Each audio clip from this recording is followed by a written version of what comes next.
lepto over the scrub over. So now under typhoid fever. So we know all this under typhoid fever, like salmonella typhi and the paratyphi and all that, like a pathogenesis, it gets ingested, it gets like a settled in the GI tract and the mesenteric and the lymph nodes, like a entering into the reticuloendothelial system, like on the liver, spleen, and the gallbladder. So the patients will have like a multi-organ involvement if at all, if it is not tackled on time. So these are the three different scenarios. These are the real scenarios which I've seen in my practice. It is not like something on the cooked up. So we had a patient who had a young gentleman with like 2 weeks history of like fever, and presented with like severe abdominal pain since under 3 days, and now in like a septic shock. And so we had under one more scenario where elderly lady, history of constipation, fever and low grade, now in encephalopathy. Middle-aged man with a history of under travel and 1 week back, persisting like fever, the 102 degree like Fahrenheit, relieved on antipyretics like for few hours, and still has under loose stools of around 10 to 12 episodes and per day, presented with like leukopenia, bradycardia, diffuse abdominal pain. If anybody can tell this, these three scenarios, does they fit into under typhoid? So they can put their answers in the chat box.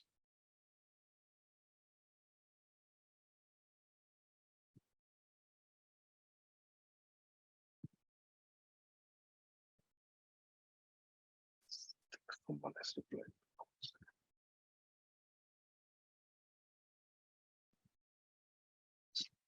Okay, yes, is okay.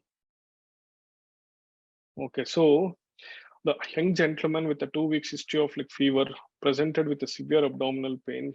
He has got an intestinal perforation secondary to under typhoid infection. So the second scenario is elderly lady with history of constipation, fever, low grade. So now in encephalopathy, it's a typhoid encephalopathy. And the somebody has replied, third patient fits. Okay. Thank you for the response. So the middle-aged man with history of under travel 1 year back, 1 week back, and persisting in the fever and the loose stools, all these three are actually for typhoid. So we actually miss in our like practice. See, the most of the time, if you look at the data, so typhoid encephalopathy is most commonly seen in the old age patients. Okay, and the young patients actually present with acute GE kind of like symptoms with the typhoid or intestinal perforation or obstruction, or if at all if they have history of any, if at all if they have any history of like travel in like Southeast Asia or like somewhere in Asia, and if they have acute GE kind of like symptoms, think of MDR typhoid. So I think most of you have not heard about the MDR, the typhoid, I believe. So yeah. So we all know that the step ladder like fever. So we all have read in our, I think like a final year MBBS, like step ladder like fever is like a classical of the typhoid and all that. And the rose spots like faint salmon colored like macules. All these are like actually is not seen in our like practices until and unless if you have like a classical of these signs. Okay, abdomen pain and the right iliac fossa pain, the ileocecal perforation. So anybody with like tropical infection, if they complain of abdominal pain, the first thing we should think of is under typhoid, and the second thing is of under dengue because of the and the third spacing loss. Neurologic and headache, typhoid encephalopathy, which is most commonly missed in our like practice. The patients with altered consciousness, delirium, and confusion. All these are the signs of typhoid encephalopathy, and the most commonly what we come across is anemia and leukopenia. If there is the leukopenia, which is actually not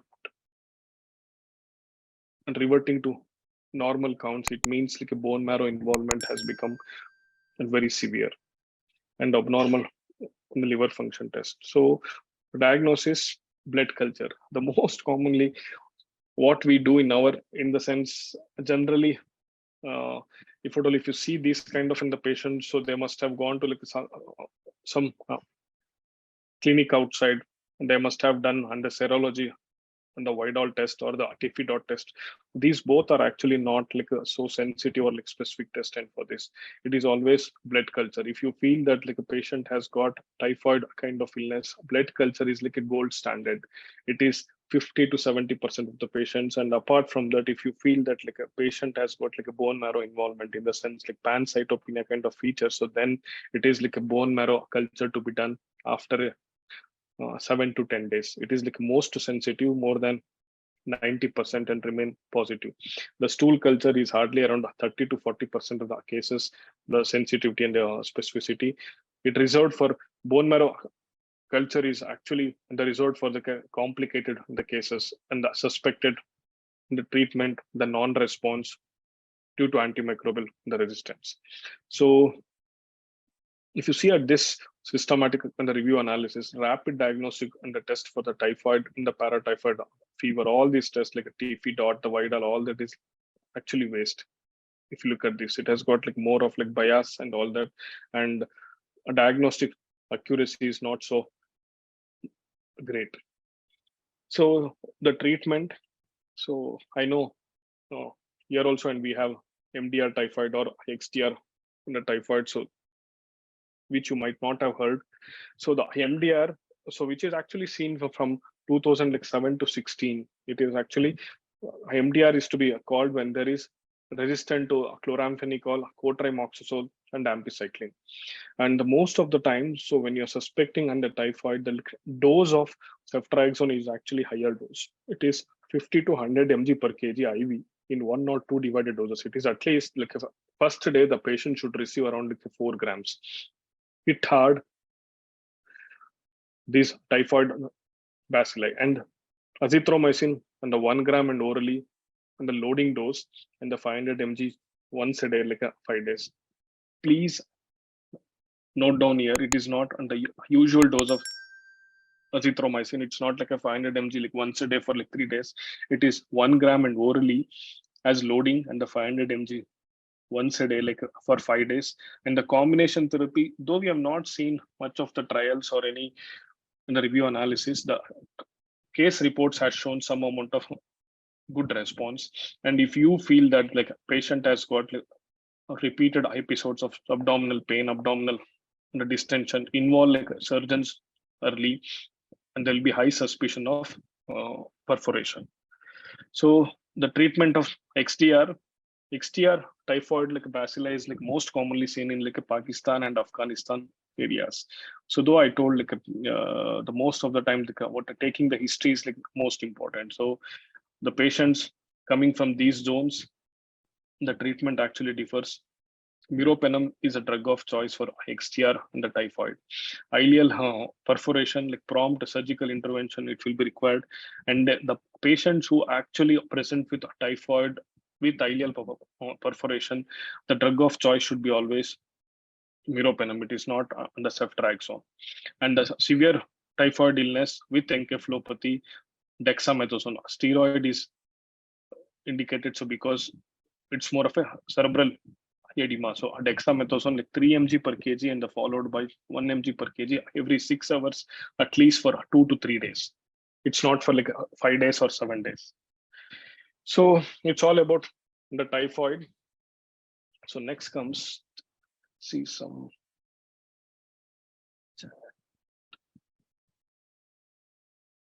What about the levofloxacin or ciprofloxacin? Yeah. So see if at all, if you look at the data with in the sense, 1 second, I think I have not like put that like slide here.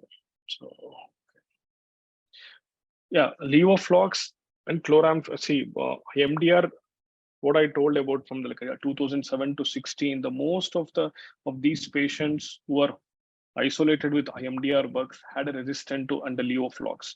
So treating them with under levoflox, thinking of it is like a sensitive, the drug, it may not be useful in critically ill patients. If at all, if you have got like a blood culture like positive for the typhoid, if you feel that in the like a blood culture isolated organism has shown sensitivity for the levoflox, you can go ahead, but it is not a drug of choice for all the patients.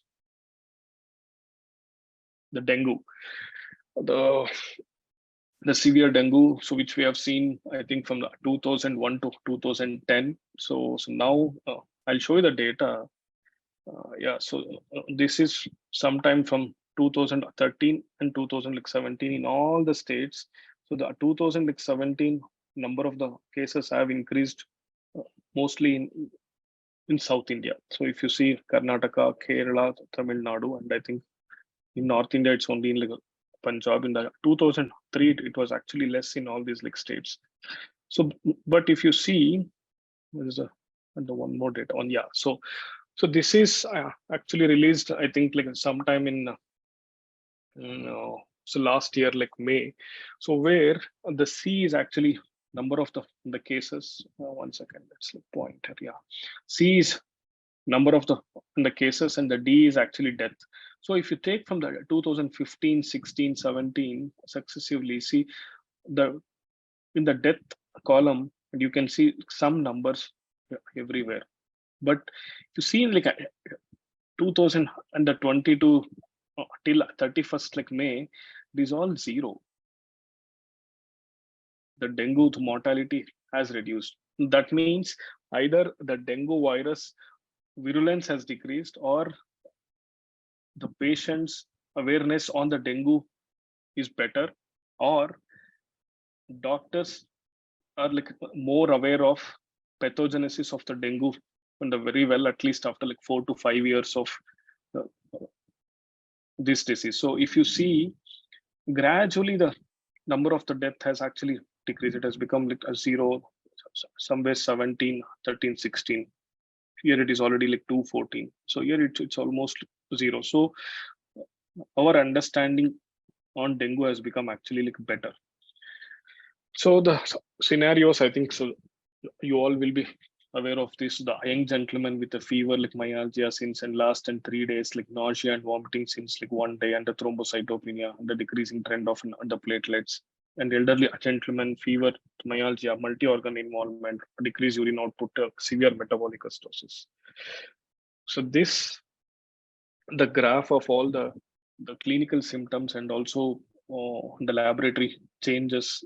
This picture has been taken from the WHO dengue guidelines. So where, see, the whenever you take a history for on the suspected the dengue patient, always like first thing we should ask is the day of the fever like started. So because it is like most important, day 1, 2, 3, 4, 5, 6 up to 10. Okay, so if you find a patient like somewhere here, and there are high chances that he might actually deteriorate in the next like about 2 to 3 days. If you find a patient like somewhere here, he is in the like path of the recovery, but there are high chances that we might actually acquire like secondary bacterial infections.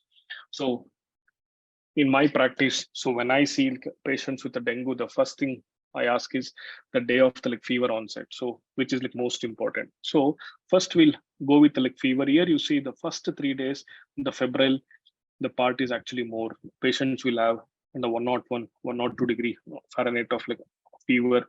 Hydrate them well, give antibiotics, and if it required, under tepid sponging and all that. And the potential clinical issues is because of the on the third spacing dehydration. So hydrate them well, either orally or IV fluids.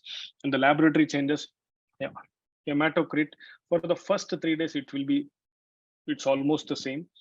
And the dengue NS1 is actually the positive in like first 3 days.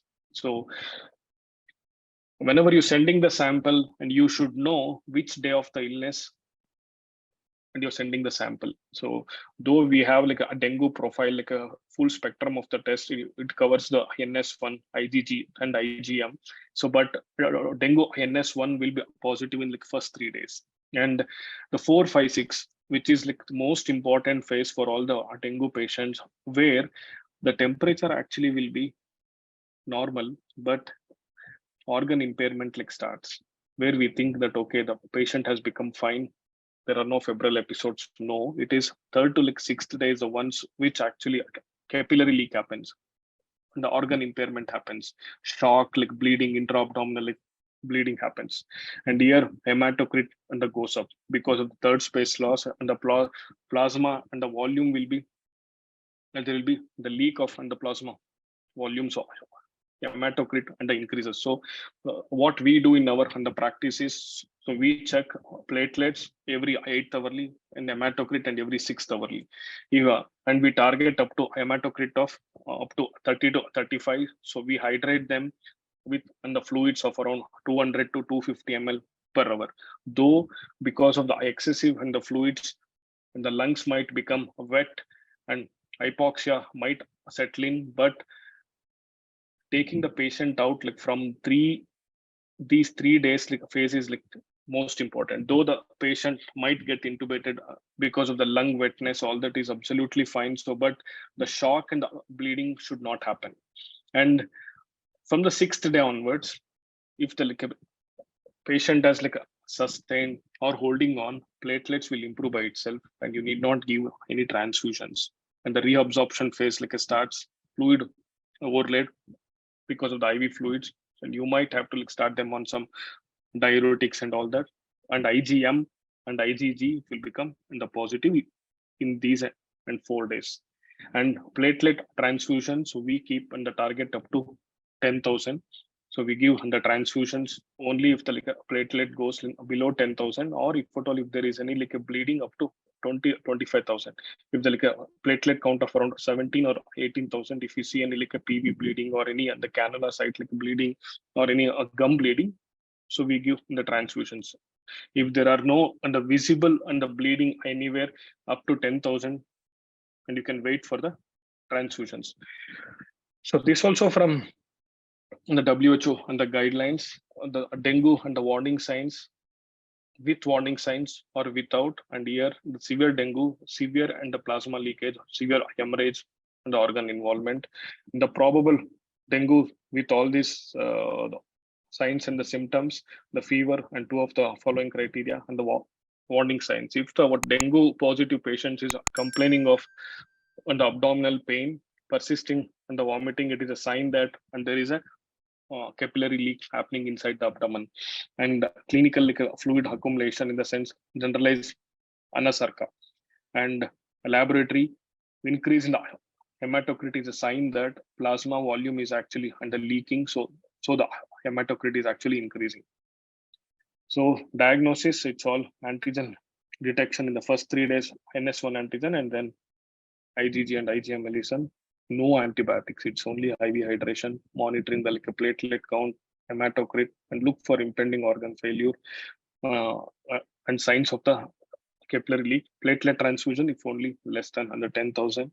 If there are any signs of the bleeding, then keep your under target up to 20 or 50,000 as well. And the challenges as an intensivist, and what all the challenges we come across is abdominal and the bleeding, intra-abdominal and the bleeding, interventional procedures and the ooging. If at all if the patient required any central line or any arterial line from there, so they can have the bleeding. Hematuria, always and maintain the platelets of like more than 50,000 if you see if there is any like a bleeding episodes. In the bilateral effusion because of the third spacing or because of IV hydration, the patient can have on the hypoxia. And capillary and the leakage, the abdominal compartment syndrome, they may need under surgical intervention. If at all if the dengue patient is going into abdominal compartment like a syndrome, it has got like bad the prognosis. And blood products and the transfusion like trali, bloodstream infections, and the dehydration, acute kidney injury, and the renal and the replacement and the therapy is indicated in all these and the patients. And encephalopathic, if the dengue patient can become encephalopathic, mainly and rule out acute kidney injury or and the liver failure induced metabolic the causes. And persisting in the thrombocytopenia even after 8 to 10 days, always think of high suspicion of secondary sepsis or the hemophagocytic syndrome secondary to dengue. The patients with dengue, the platelets start showing improvement after 7 days or 8 days. If at all, if you're seeing the downtrend of the platelets, even after 7 or 8 days, always have a low threshold to do like a bone marrow biopsy to rule out on the hemophagocytic syndrome, send cultures to rule out like secondary sepsis. So malaria, so which is not so. So we don't come across like malaria in our ICUs like much. So it's all of in the like I think like on the smaller centers or in like in the districts. We come across like most commonly is on the cerebral malaria. So the severe malaria, so what we see is like fever, severe sorry to anemia. interrupt in between, sir. So we just have 5 minutes left. Can we? Yeah, sure. I'm aware of it. Yeah. Yes, I think last and the 4 slides. sure, sir. Yeah. So the severe malaria, the most commonly the symptoms are hypoglycemia, metabolic acidosis, and the cerebral signs like a coma, delirium, and the renal failure, and the patient can step into IRDS, liver dysfunction. Diagnosis, the same, the old school thoughts, thick smear and the thin smear until and unless if we can like find it. The rapid diagnostic test is HRP, LDH antigen. It's not like a most commonly seen, or it has got the low sensitivity, and it's only like a more of microscopy test which has got highest sensitivity and specificity. Malaria is actually ruled out if there are like 2 negative rapid diagnostic and the test. The treatment on the artesunate, I think 2.4 mg per kg of IV bolus at admission, 12 hours and 24 hours, and followed by once a day for like 7 days. And quinine, if the parasitemia like more than the 10%, exchange transfusion is indicated. So it's like most commonly seen in, I think, in the like pediatric in the population. It's not in adults. And supportive in the measures management, it's more of a fluid in the resuscitation. Always empirical antibiotics, hit hard and hit fast, and organ supportive and measures. So the take-home message. So overall profile, and we should know the epidemiology, occupation, symptomatology, and the history. In the high suspicion, please start empirically doxycycline or azithromycin or ceftriaxone for all the suspected tropical infections. Diagnostic methods, understand the like a principle of it, and also prerequisites, which sample to be sent from the and which day of illness. And if no effervescence, always relook into diagnosis, either macrophage activation syndrome or hemophagocytic or any other in the secondary sepsis, and look for signs of impending and organ failure every day, and the organ supportive measures to be followed for all the patients. Thank you.